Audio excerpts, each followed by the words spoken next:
Բարի օր, սիրելի քույրեր, եղբայրներ, Տիրոջ քաղցր ներկայությունը ու օրհնությունը թող լինի բոլոր Տիրոջը անկեղծ սրտով սիրողների հետ։ Այսօր կուզեի կիսվեմ Տիրոջը փառաբանության եւ երկրպագության մասին։ Այն թեմաները, որոնց մասին ես կիսվում եմ, այդ թեմաները մի կողմից շատ խորը եւ շատ մեծ թեմաներ են, մյուս կողմից ժամանակի կարճության պատճառով փորձում եմ սեղմ ձևով, հակիրճ ձևով կիսվեմ ու կուզեմ այդ մասին մի քիչ նույնպես կիսվեմ, որտեղ դա մեր կյանքի շատ կարևոր մասն է կազմում։ Երկրպագություն ու փառաբանություն Տիրոջը։ Առաջինը Աստված երկրպագությունը ու փառաբանությունը իր նկատմամբ ընդունում է միայն մարդու սրտի պատճառով։ Նա դրա կարիքը չունի։ Աստծուն դա ոչ մի ձևով, ոչ մի բան չի տալիս։ Աստված անսահմանափակ է, անսահման է ամեն բանի մեջ, եւ նա հավիտենական Աստված է, եւ նա ինչպես որ մարդը կարիք չունի որևէ մեկի կամ մի բանի, որպեսի զգա իր ռուսերենում կա սենց խոսք, հայերենում հիմի չեմ գտնում, самодостаточность, ինքնաբավարար։ Աստված դրա կարիքը չունի։ Եվ եթե մենք մտածում ենք, որ մեր փառաբանությունները Աստծուն ինչ որ ձևով մեր նկատմամբ փոխում են Աստծո վերաբերմունքը, մենք խորը մոլորվում ենք։ Աստծուն պետք չի քստնվածություն, ռուսերենում լեստ կա սենց բառ, երբ որ մարդը որոշի, որ Աստծուն մի քիչ փառավորի, նույնիսկ քարոզներ կան, որ մտնենք Տիրոջը սրահները փառաբանությունով, այո դա այդպես է, բայց դա ոչ թե տեխնիկական պրիզիվ է, կոչ է,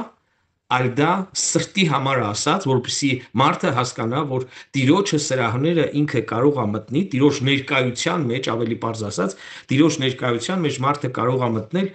միայն,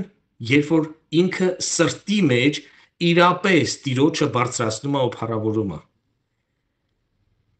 Տերը ասում է, մոտենում են ինձ իրենց շուրթերով, բայց իրանց սիրտը ինձանից հեռու է։ Առաջի բանը, որ ես կուզեմ ասեմ, որ երբ որ մենք Տիրոջը երկրպագում ենք կամ փառավորում ենք,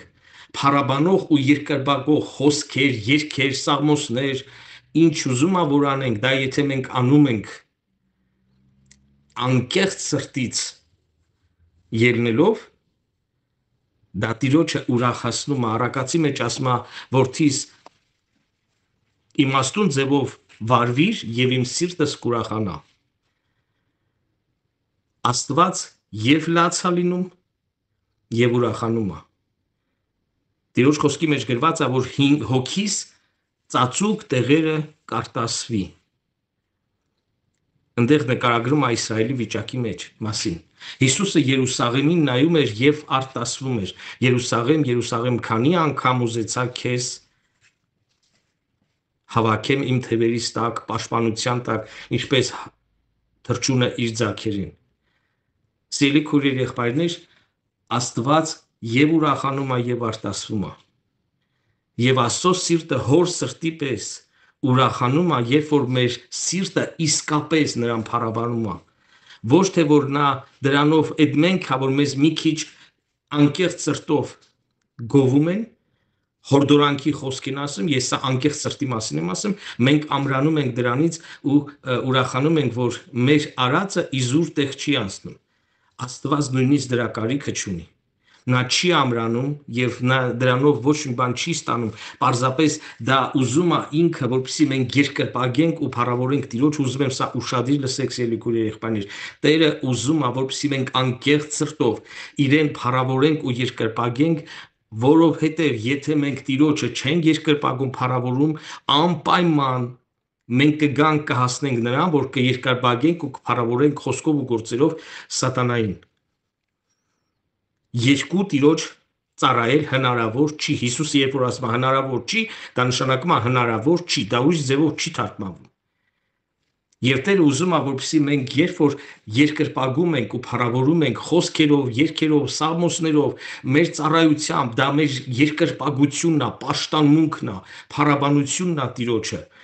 մեր շուրթերի զոհն ենք մատուցանում Տիրոջը, եւ դա Տիրոջը հաճելի է, ուրախացնում է, որովհետեւ դա ցույց է տալիս, որ մենք Իրան ենք պատկանում, նրա սեփականությունն ենք։ Ամեն մեկը քույրեր եղբայրներ, ձեր սեփականությունը ավելի լավ եք պաշտպանում, քան թե ուրիշի սեփականությունը։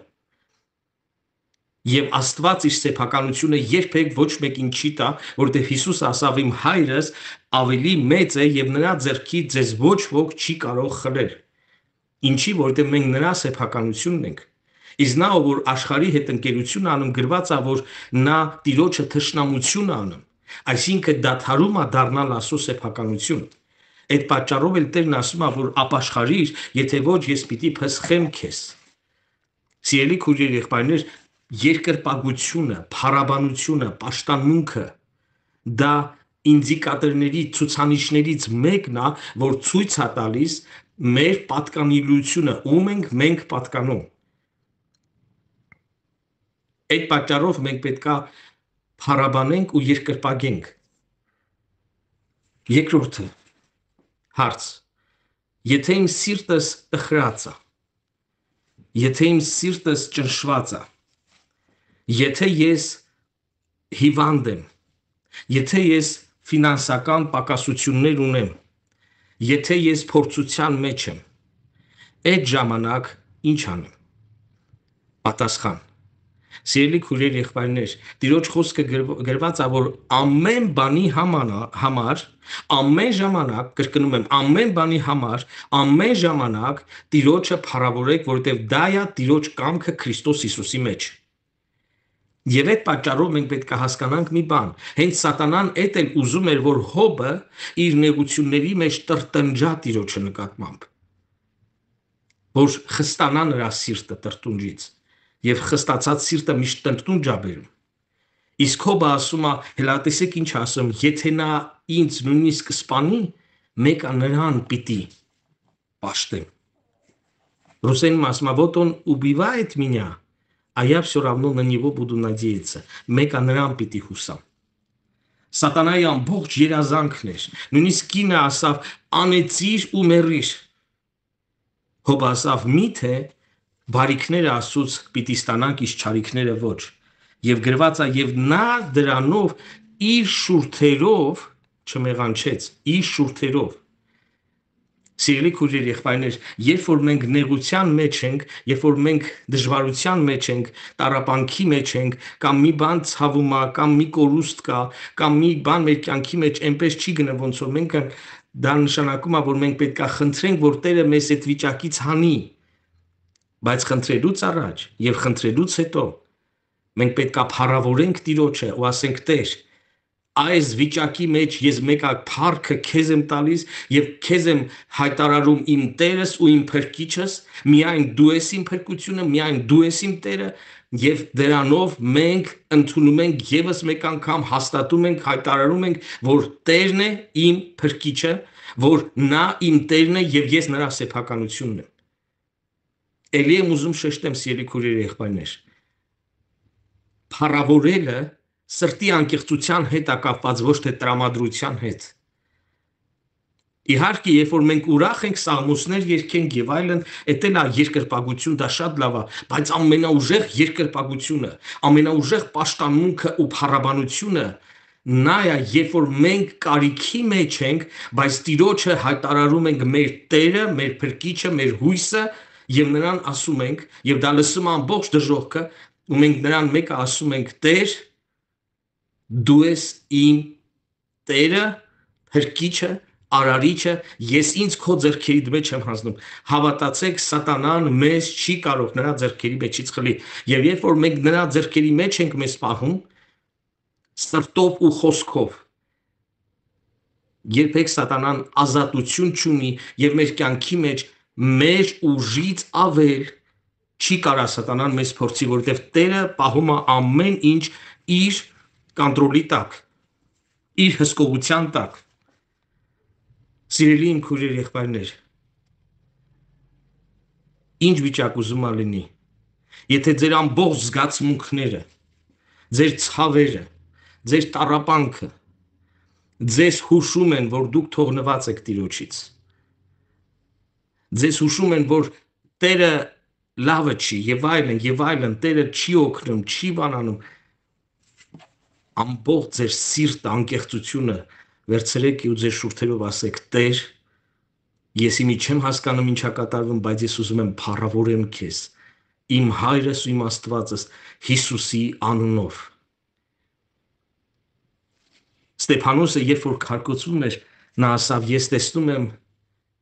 Աստծո որդին կանգնած Աստծո աչում։ Հիսուսը ոտքի էր կանգնել, որովհետև իր ծառան պիտի դիվանվորեր։ Սիրելի իմ քույրեր, եղբայրներ, Տերը տա մեզ այդպիսի սիրտ, ոնց որ Ստեփանոսն է, դա ինձ համար շատ մեծ սիրտ է, որ իրանք քարկոծում են, իսկ ինքը ասում է ներիր նրանց, իրանք չեն հասկանում ինչ են անում։ Փառաբանող սիրտը նա չի մենակ, որ բեմի վրա երգում է ու կներեք ես խոսքիս համար դերասանություն անում։ Գիտեք, սիրելի քույրեր, եղբայրներ, մարդը ծնված դերասան է, բոլորը։ Մենք Քրիստոսի մեջ սովորում ենք անկեղծությամբ ապրենք։ Քրիստոսի մեջ սովորում ենք անկեղծ լինենք, սիրող լինենք։ Դա չի նշանակում, որ մենք դառնում ենք այնքան ուղիղ, որ կարող ենք մարդուն ցածրացնել, ինչ հաթե մենք անկեղծ ենք։ Դրա մասին չի։ Գրված Արաքացի մեջ հիմարի ինձ սրտի մեջ այներ շուրթերի վրա է հիմարինը։ Իսկ իմաստունը խորհում է միջև որ իր շուրթերից դուրս կհանի այդ խոսքը։ Սիրելի իմ քույրեր, եղբայրներ, շատ կարևոր է, որպեսզի մենք հասկանանք մի բան, որ նույնիսկ Հիսուսի դեր կատարողները, Մարիամի դեր հոգևոր կինոների դերասանները, նրանք նվիրված չեն հիմնականում, նվիրված չեն որպես քրիստոնյաներ։ Որոշները կարող է ինչ-որ նվիրվածություն ունենան։ Եվ մարդը դա կարող է դերասան լինել, անկեղծ չլինել, եւ փառաբանության ժամանակ մարդը սովորության հիման վրա, երբ որ տեսնում է, որ իր վրա ուշադրություն է, ինքը կարող է էլ փառաբանի, էլ երգի, որպեսզի իրան ընդունեն։ Ցավոք սրտի շատ անգամ մարդիկ ձգտում են փառաբանության խումբը ոչ թե որ դա ծառայություն է սրբության ու նվիրվածության, այլ որպեսզի ուշադրության կենտրոնում լինեն։ Բայց Տերը միշտ ուզում է, որպեսզի մենք փառավորենք Տիրոջը, երբ որ ոչ մեկը չկա։ Դա ամենաքաղցր փառավորությունն է։ Երբ որ մենք երկրպագում ենք Տիրոջը, պաշտում ենք Տիրոջը մեր խոսքերով, մեր սրտով, մեր շուրթերով, որովհետև մենք անկեղծ սրտով հայտարարում ենք եւ ընդունում ենք, որ Հիսուսը մեր Տերն է, Աստված մեր Հայրն է։ Եվ վերջինը, երրորդը, որ կուզեի այս մասին մի քիչ կիսվեմ, դա ձևն է, ֆորմը, ռուսերեն sense ֆորմա поклонения, ֆորմա славословия։ Երբ որ ձևը, գիտեք, շատ անգամ տարբեր ձևեր կան։ Կա որ կոնֆետի թուղթը շատ գեղեցիկ է, մեջինը հեշ պիտանի չի։ Կա որ թուղթը այդքան գեղեցիկ չի, բայց մեջինը համով է։ Ես պարզապես պրիմիտիվ օրինակ բերեցի։ Ուզում եմ հասկանանք մի կարևոր բան։ Ձևը դա այդքան կարևոր չի։ Միշտ ամեն եկեղեցու փառաբանության ձևը միշտ որոշում է ավագ հովիվի միջոցով։ Հնարավորություններ կա, ինստրումենտներ առնցվում։ Չկա, մի գիտարով կարելի է նվագել։ Բեմ կա, բեմում կերկվի, բեմ չկա։ Պարզապես տնային հավաքույթի մեջ, բնության մեջ ձևը այդքան կարևոր չի, բայց ցավոք սրտի շատ անգամ արվեստական մարդիկ, տворческое мышление, արվեստի մտածելակերպով մարդիկ ձևին ավելի շատ ուշադրություն են դարձնում։ Փառք Տիրոջը, այսօր մեր եկեղեցու շենքերը ունենք ու բեմի վրա քույրերը, եղբայրները, ես դա չեմ անում, քույրերը, եղբայրները տարբեր գեղեցկություններ են անում, իհարկե հասարակ, հաճելի, որ աչքը, ասենց ասած, չփայլեցնի, որպեսզի մարդու ուշադրությունը պաշտամունքից ու երկրպագությունից շատ չշեղվի, բայց գեղեցիկ բեմը զարդարում են, այսպես ասած պատրաստում են, ես շատ եմ կավրալին կամ այս կամ այն, ու դա նորմալ բան է։ Բայց դա կարևոր չի կարելի վերջի ուժերով, վերջի գումարներով անպայման փորձել նմանվել ինչ-որ մեկին։ Ինստրումենտներ կամ այս կամ գիտեք ինչ, ես ասեմ արդեն այս 25 տարուց ավելի ճիշտ 26 տարուց ավելի հովության մեջ եմ, միշտ ծառայություն եկեղեցում եւ նույնիսկ ինստրումենտներ եկեղեցում գալիս են, ոչ թե ինստրումենտն են առնում, հետո ծառայողն է գալիս, այլ ծառայողն է անկեղծ գալիս, հետո Տերը տեսնում է ու տալիս է այդ հնարավորությունը այդ ինստրումենտի։ Ինստրումենտը ինքը ոչ մի օծություն չի բերում։ Դավիթի սիրտն էր պատճառը, որ երբ որ ինքը նվագում էր, օծությունը իջնում էր։ Մենք պետք է հասկանանք, ու դա մեր համար շատ կարևոր պիտի լինի, որ եկեղեցին միշտ պետք է հովիվի վրա թողնի այդ տեսիլքը ձևի հետ կապված, ինչ ձևի մեջ պետք է լինի անկեղծ սրտի փառաբանությունը։ Էլի եմ ասում, Տիրոջը համար ձևը այդքան կարևոր չի։ Բայց եթե մենք հնարավորություն ունենք գեղեցիկ ձևով, ոչ շլացնող, ոչ աչքը շլացնող, ոչ աչքը ոնց որ շեղող Տիրոջ ներկայությունից, այդ ձևի մասին եմ ասում, հասարակ ձևի մասին։ Կա նվագող ինստրումենտները կշատանան, կան լավ երգիչներ նվիրված, խորը կշատանա, երգչախումբը կշատանա, բայց դա այդքան կարևոր չի, ինչքան որ մարդը իր առանձնության մեջ, այ մենք միշտ մտածում ենք, որ եկեղեցու երկրպագությունը դա փառաբանության խումբն է, ասեմ ձեզ, մեր եկեղեցում շատ շատերը կան, որ ավելի լավ են սրտով փառաբանում, որ ավելի բարձր են սրտի փառաբանությամբ, քան բեմի վրա փառաբանողները, պարզապես իրանց երաժշտական տվյալներ չունեն։ Հավատացեք, Տերը նրանց ավելի լավ է լսում եւ նրանց առաջինն է լսում, քան եկեղեցու երաժշտական գործիքները։ Ես ուզում եմ, որ մենք հավասարակշռված հասկացողություն ունենանք, թե բեմը, թե բեմի տեսքը, թե ինստրումենտները, թե փառաբանության խումբը, դա կարևոր են, որպեսզի եկեղեցու մեջ ունենանք այդ քաղցր գեղեցիկ ձևը։ Բայց ուզում եմ էլի հիշենք, որ ձևը չի, որ Տերը լսում է եւ հիանում է, այլ Տերը միշտ լսում է եւ հիանում է սիրտը, երբ որ ոչ թե մեր շուրթերը միայն, այլև սիրտը, հետո շուրթերը։ Սրտով կհավատանք, շուրթերով կդավանենք։ Միշտ Տերը դա է ուզում, որ սիրտը, հետո շուրթերը։ Որովհետև Աստվածպաշտության կերպարանքը Տիրոջը երբեք չի հեյացնում։ Միշտ Տիրոջը հեյացնում, ասեմ ձեզ, եթե մարդը սրտով Աստվածպաշտ է, նրա կերպարանքը հաստատ կլինի Աստվածպաշտության։ Կիսատկլոր մեր հագնվող մարդը չի կարա ասի ես սրտով Աստվածպաշտ եմ։ Միշտ սիրտը դրսևորվում է արտաքինով, բայց շատ անգամ արտաքինը կարելի է ավելի հեշտ դզել, քան սիրտը։ Եվ այդ պատճառով շատ անգամ Աստվածպաշտության կերպարանք հանում, բայց զորություն, այսինքն կյանքը ներսում չի լինում։ Եվ երկրպագության ու պաշտամունքի ու փառաբանության ձևը արտաքինը միշտ պետք է, կարևոր է, բայց պիտի բխի այն ինչ որ սրտերից է դուրս գալիս։ Էլի եմ ուզում շեշտեմ, ավագ հովիվն է որոշում,